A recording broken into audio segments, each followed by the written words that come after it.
So when Marty introduced a new variety of, for example, we call it MR263 MR219 for the last 10 years. So all the farmers are very comfortable, complacent with that variety. And as you all know that when the seeds are already in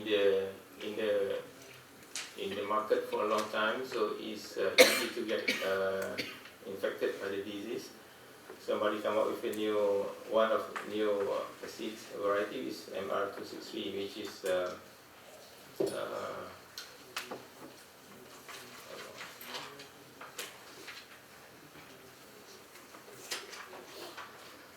which is better in terms of a shorter period of maturity, and it has more productivity, and there are many other things that's better than the previous variety. So in order to transfer this innovation to the farmers, there are many barriers, like the farmers itself, they are reluctant to accept that this variety is much better than the previous one.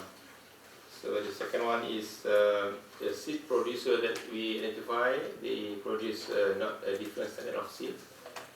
And the third one I'll share is during our pilot testing, the outcome is different from one place to another place. So we managed to counter this problem by the first thing we do the soil profiling system, where we do the soil fertility management. We try to differentiate the needs of fertilizer on the different place, different place. So at least we can save our finance on the fertilizer, because it's different need requirement. And the second one, we introduced the dry subsidy program so that the farmers still attracted to plant the paddy, and will still one more minute. Okay, no problem. And the third one is we have enforcement agencies that will protect the industry, will do the monitoring on the producer, the operator who produce it. So I think it's very important in this topic, because the enforcement side we have to look into. So I think the knowledge transfer is very important, but every sector has to play their own role. So that whatever we want to transfer from one party to other party, it is safe and is protected. Everybody get the benefit from this technology. Thank you very much. Okay, thank you. Questions? Okay. You have 8 minutes. Hi, I'm Oi Ming, and I'm representing University Putra Malaysia. It used to be an agricultural university. Our strength is still on tropical agriculture. I'm representing actually the Putra Science Park. I'm going to give a case study which is a little unusual, that happened last year actually, and it's regarding palm oil. Now, palm oil is the largest, we are the largest, one of the largest producers of palm oil in the world, and I think most of you know about that. And it is a very important crop because it contributes a lot in terms of our country's GDP.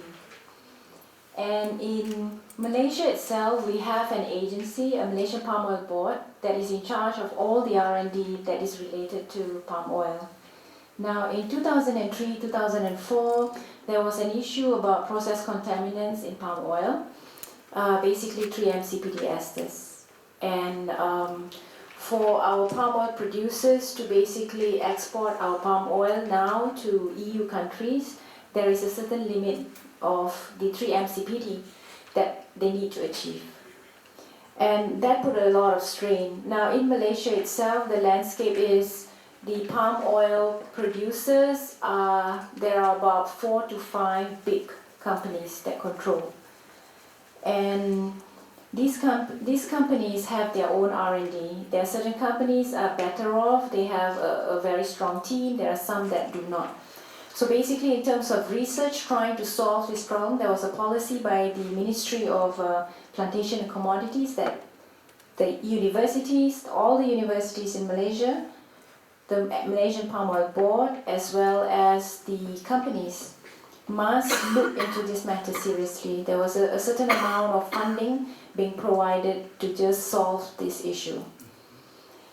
Now, the Malaysian Palm Oil Board did their own research. Everybody did their own research separately. And the fact was, University Putra Malaysia, we had a team working on it, and we came up with, so everybody filed their own IPs. In a period of 2 years, there were the 4 or 5 manufacturers, the producers had their own IPs. The university had their own IP. So it's like a contest seeing which IP is the best. And so what happened was the manufacturers, the producers came to see the University Putra Malaysia. They liked this IP that the university had because it allows even the lowest grade palm oil to be, that you can lower the process contaminants even in the bad, what we call a low grade palm oil. So that was very good for them. And they validated, they came to the university, discussed, there was plans to license the technology in the beginning, so they validated the whole thing and proved that it worked. So that during the negotiation, the plan was to become the sole licensee. Now the 2 researchers that were working on this, of course the university was ecstatic, looking into the possibility of lots of money, but the 2 researchers refused. So that was very shocking. They refused the fact that they wanted to be the sole licensee, and one of the researchers was very adamant and asked what is the main purpose of being the sole licensee, knowing that in Malaysia itself the palm oil industry has other players just as important as well. And we found out later on that it was mainly also for them to monopolize, meaning to say they become the main licensee and they will sub-license to the other players. So the 2 researchers ultimately refused. The board of directors of the university called them up. Basically they had to give an explanation as to why they refused. And well, all in all, the company never came back.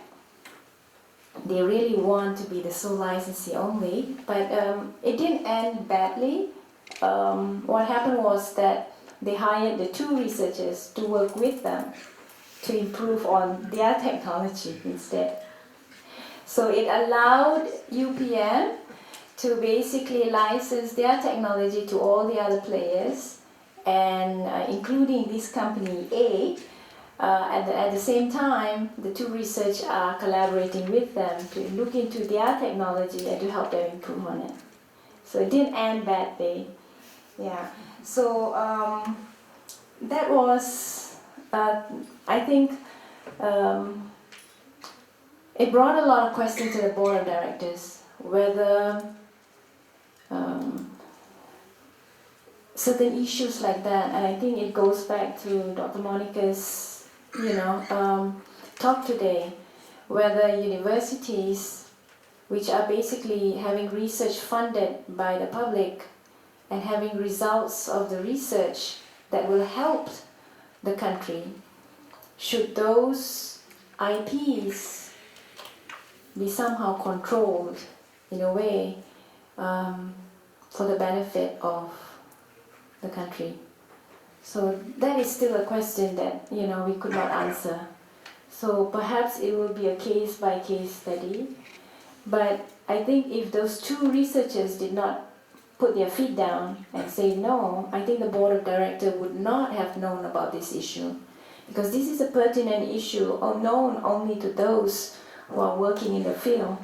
So the board of directors are business people in other areas, so they probably would not have understood the impact it would have had should they have become the sole licensee.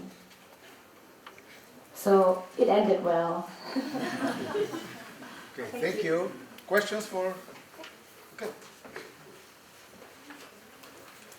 I mean, more than questions, is just a comment. I think this case illustrates very well what we were talking today, It's just the wider issues, the ethical issues that normally we don't take into account. Yeah. And I just really congratulate the researchers, Yes. because sometimes we lose that. We lose sight of the importance. I mean, this is a country that palm oil is very important. It's a country that has a problem, and we have the technology. We have developed the technology at university, and you give it only to one person to monopolize the whole thing. Yeah. And I think this is the thing that I wanted to express when I